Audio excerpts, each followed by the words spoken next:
Que bom que você chegou até aqui. Sinta-se uma pessoa abençoada. Você também pode ajudar a levar esta mensagem a outras pessoas. Compartilhe este vídeo em seus grupos de mensagens. Deixe seu comentário. E não se esqueça, deixe seu like. Gratidão. O desejado de todas as nações. Capítulo 5. A dedicação.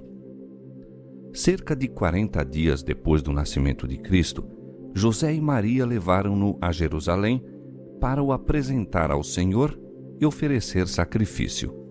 Isso estava de acordo com a lei judaica e, como substituto do homem, Cristo se devia conformar com a lei em todos os particulares. Já havia sido submetido ao rito da circuncisão como penhor de sua submissão à lei. Como oferta da parte da mãe, a lei exigia um cordeiro de 1 ano para o holocausto e um pombinho novo ou uma rola como oferta pelo pecado. Mas a lei prescrevia que, se os pais fossem demasiadamente pobres para levar um cordeiro, seria aceito um par de rolas ou 2 pombinhos, um para holocausto e outro como oferta pelo pecado. As ofertas apresentadas ao Senhor deviam ser sem mancha. Representavam a Cristo, de onde se conclui evidentemente que Jesus era isento de deformidade física. Era o Cordeiro Imaculado e sem contaminação. 1 Pedro capítulo 1, verso 19. Sua estrutura física não era maculada por qualquer defeito. O corpo era robusto e sadio, e durante toda a vida viveu em conformidade com as leis da natureza. Física, assim como espiritualmente, Jesus foi um exemplo do que Deus designava que fosse toda a humanidade mediante a obediência às suas leis. A dedicação do primogênito teve sua origem nos primitivos tempos. Deus prometera dar o primogênito do céu para salvar os pecadores. Este dom devia ser reconhecido em todas as famílias pela consagração do primogênito. Devia ser consagrado ao sacerdócio como representante de Cristo entre os homens. Na libertação de Israel do Egito, a dedicação do primogênito foi novamente ordenada. Quando os filhos de Israel estavam em servidão aos egípcios, o Senhor instruiu Moisés a ir ter com Faraó, rei do Egito, dizendo: Assim diz o Senhor: Israel é meu filho, meu primogênito, e eu te tenho dito: deixa ir o meu filho para que me sirva. Mas tu recusaste deixá-lo ir. Eis que eu matarei a teu filho, o teu primogênito. Êxodo capítulo 4, versos 22 e 23. Moisés entregou sua mensagem, mas a resposta do orgulhoso rei foi: Quem é o Senhor para que eu obedeça a sua voz e deixe ir Israel? Não conheço o Senhor e não deixarei ir Israel. Êxodo 5, 2. O Senhor operou em favor de seu povo por meio de sinais e maravilhas, enviando terríveis juízos sobre o Faraó. Por fim, o anjo destruidor foi incumbido de matar o primogênito do homem e dos animais entre os egípcios. A fim de que os israelitas fossem poupados, receberam instruções para pôr nas ombreiras da porta de sua casa o sangue de um cordeiro imolado. Cada casa deveria ser marcada para que, quando o anjo viesse em sua missão de morte, passasse por sobre a dos israelitas. Depois de enviar este juízo sobre o Egito, o Senhor disse a Moisés: Santifica-me todo o primogênito, de homens e de animais, porque meu é. Desde o dia em que feri a todo o primogênito na terra do Egito, santifiquei para mim todo o primogênito em Israel, desde o homem até ao animal. Meus serão. Eu sou o Senhor.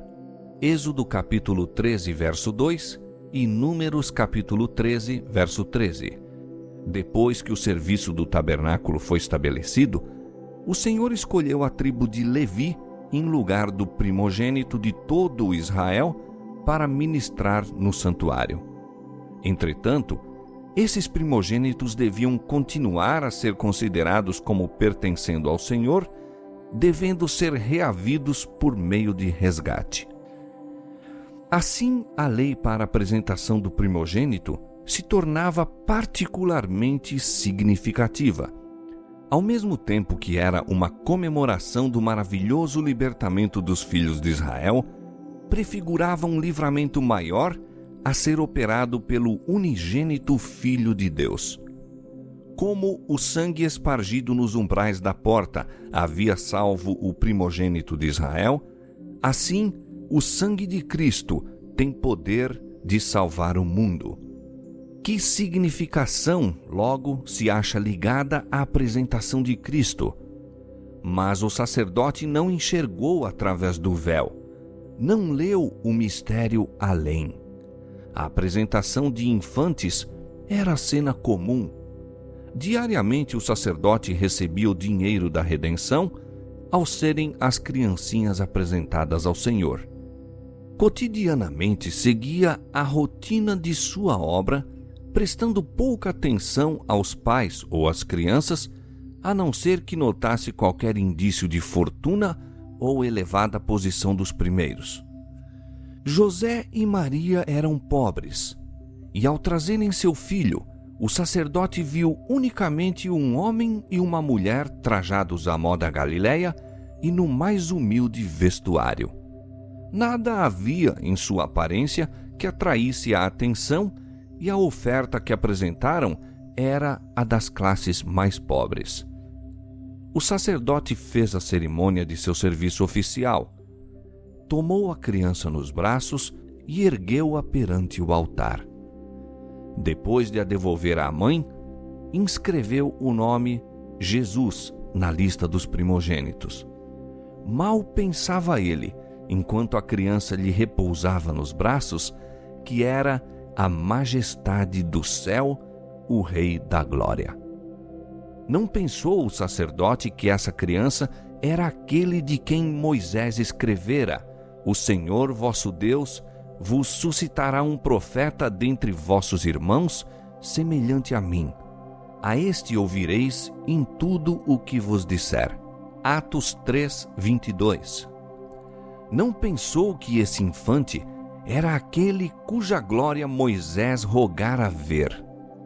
Mas alguém maior do que Moisés se achava nos braços do sacerdote, e ao inscrever o nome do menino, inscrevia o daquele que era o fundamento de toda a dispensação judaica. Aquele nome devia ser sua sentença de morte, pois o sistema de sacrifícios e ofertas estava envelhecendo. O tipo havia quase atingido o antítipo, a sombra ao corpo. O Shekinah, presença visível de Deus, se afastara do santuário, mas no infante de Belém encontrava-se, velada, a glória ante a qual se curvam os anjos. Essa inconsciente criancinha era a semente prometida a quem apontava o primeiro altar construído à porta do Éden. Este era Siló, o doador de paz. Fora ele que se declarara a Moisés como o Eu Sou. Fora ele quem na coluna de fumo e fogo servira de guia a Israel. Este era aquele que os videntes haviam há muito predito. Era o desejado de todas as nações, a raiz e a geração de Davi, a resplandecente estrela da manhã. O nome daquele impotente infante, inscrito nos registros de Israel, declarando o nosso irmão, era a esperança da caída humanidade. A criança por quem fora pago o resgate era aquele que devia pagar o resgate pelos pecados do mundo. Era ele o verdadeiro sumo sacerdote sobre a casa de Deus, a cabeça de um sacerdócio perpétuo, o intercessor à destra da majestade nas alturas. Hebreus capítulo 10, verso 21, capítulo 7, verso 24 e capítulo 1, verso 3. As coisas espirituais se discernem espiritualmente. No templo, o Filho de Deus foi consagrado à obra que viera fazer. O sacerdote olhou-o como teria feito a qualquer outra criança. Mas, se bem que não visse nem sentisse nada de extraordinário, o ato de Deus em dar seu Filho ao mundo não ficou despercebido. Essa ocasião não passou sem que Cristo fosse de algum modo reconhecido. Havia então em Jerusalém um homem chamado Simeão, e este homem era justo e temente a Deus e esperava a consolação de Israel. E o Espírito Santo estava nele. E tinha-lhe sido revelado pelo Espírito Santo que não veria a morte sem ver primeiro o Cristo do Senhor.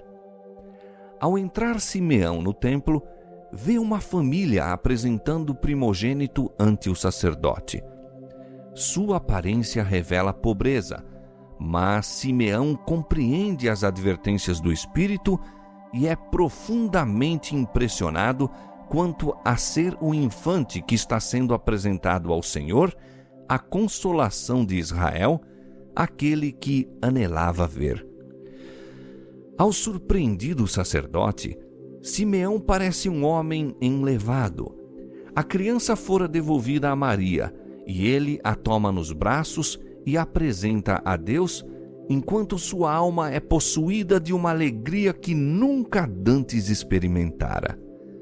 Ao levantar o infante Salvador para o céu, diz: Agora, Senhor, despede em paz o teu servo, segundo a tua palavra, pois já os meus olhos viram a tua salvação, a qual tu preparaste perante a face de todos os povos, luz para alumiar as nações e para a glória de teu povo Israel. O espírito de profecia estava sobre este homem de Deus, e enquanto José e Maria ali permaneciam, admirando-se de suas palavras, ele os abençoou e disse a Maria: Eis que este é posto para queda e elevação de muitos em Israel, e para sinal que é contraditado, e uma espada traspassará também a tua própria alma, para que se manifestem os pensamentos de muitos corações.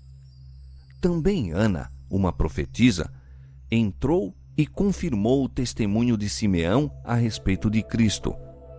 Ao falar Simeão, seu rosto iluminou-se com a glória de Deus, e ela derramou suas sinceras ações de graças por lhe haver sido permitido contemplar o Cristo do Senhor.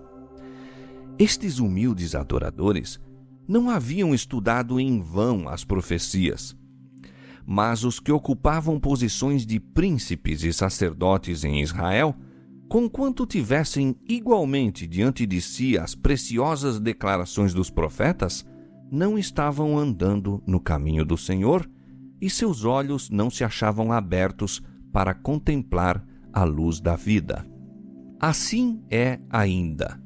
Acontecimentos nos quais a atenção de todo o céu se acha concentrada não são discernidos, sua ocorrência passa despercebida pelos guias religiosos e os adoradores na casa de Deus. Os homens reconhecem Cristo na história, ao passo que se desviam do Cristo vivo. Cristo, em sua palavra, convidando ao sacrifício no pobre e sofredor que implora auxílio, na causa justa que envolve pobreza e fadiga e censuras, nestas coisas, ele não é hoje mais prontamente recebido do que o foi 1900 anos atrás. Maria ponderou a vasta e profunda profecia de Simeão. Ao olhar para a criança que tinha nos braços e relembrar as palavras dos pastores de Belém, enchia-se de grata alegria e iluminada esperança. As palavras de Simeão trouxeram-lhe à mente as proféticas declarações de Isaías. Brotará um rebento do tronco de Jessé, e das suas raízes um renovo frutificará. E repousará sobre ele o Espírito do Senhor, o Espírito de sabedoria e de inteligência, o Espírito de conselho e de fortaleza, o Espírito de conhecimento e de temor do Senhor. E a justiça será o cinto dos seus lombos. O povo que andava em trevas viu uma grande luz, e sobre os que habitavam na região da sombra da morte resplandeceu a luz. Porque um menino nos nasceu, um filho se nos deu, e o principado está sobre os seus ombros, e o seu nome será Maravilhoso, Conselheiro, Deus Forte, Pai da Eternidade, Príncipe da Paz. Isaías capítulo 11, versos 1 a 5 e capítulo 9, verso 2 a 6. No entanto, Maria não compreendia a missão de Cristo. Simeão profetizara dele como a luz para os gentios, bem como uma glória para Israel. Assim o anjo anunciara seu nascimento como novas de grande alegria para todos os povos. Deus estava procurando corrigir a estreita concepção judaica da obra do Messias. Desejava que os homens o olhassem não somente como o libertador de Israel, mas como o redentor do mundo. Muitos anos, porém, deviam passar antes de a própria mãe de Jesus poder compreender sua missão. Maria esperava o reino do Messias no trono de Davi, mas não via o batismo de sofrimento pelo qual esse trono deveria ser conquistado. Por meio de Simeão, revelava-se que o Messias não teria no mundo um caminho livre de obstáculos. Nas palavras dirigidas a Maria, uma espada traspassará também a tua própria alma, Deus, em sua compassiva misericórdia, dá à mãe de Jesus uma indicação da angústia que já por amor dele começara a suportar. Eis que este é posto para a queda e elevação de muitos em Israel e para sinal que é contraditado, dissera Simeão. Teriam de cair os que se quisessem erguer novamente. Precisamos cair sobre a rocha e despedaçar-nos antes de poder ser elevados em Cristo. O eu tem de ser destronado, abatido o orgulho, se queremos conhecer a glória do reino espiritual. Os judeus não queriam aceitar a honra que se obtém por meio da humilhação. Não receberam, portanto, o Redentor. Ele foi um sinal contra o qual se falaria, para que se manifestem os pensamentos de muitos corações. À luz da vida do Salvador, o coração de todos, desde o Criador ao príncipe das trevas, é manifestado. Satanás tem representado a Deus como egoísta e opressor, como pretendendo tudo e não dando nada, como reclamando o serviço de suas criaturas para a sua própria glória e não fazendo nenhum sacrifício em favor delas. Mas o dom de Cristo revela o coração do Pai. Ele testifica que os pensamentos de Deus a nosso respeito são pensamentos de paz e não de mal. Jeremias 29, 11. Declara que, ao passo que o ódio de Deus para com o pecado é forte como a morte, seu amor para com o pecador é ainda mais forte do que a morte. Havendo empreendido nossa redenção, não poupará coisa alguma, por cara que lhe seja, se necessário for a finalização de sua obra. Nenhuma verdade essencial à nossa salvação é retida, nenhum milagre de misericórdia negligenciado, nenhum instrumento divino deixado de ser posto em ação. Os favores amontoam-se aos favores, as dádivas acrescentam-se às dádivas. Todo o tesouro do céu se acha franqueado àqueles que ele busca salvar. Havendo coletado as riquezas do universo, e abertos os recursos do infinito poder, entrega tudo nas mãos de Cristo e diz: tudo isso é para o homem. Serve-te de tudo isso para lhe provar que não há amor maior que o meu na terra e no céu.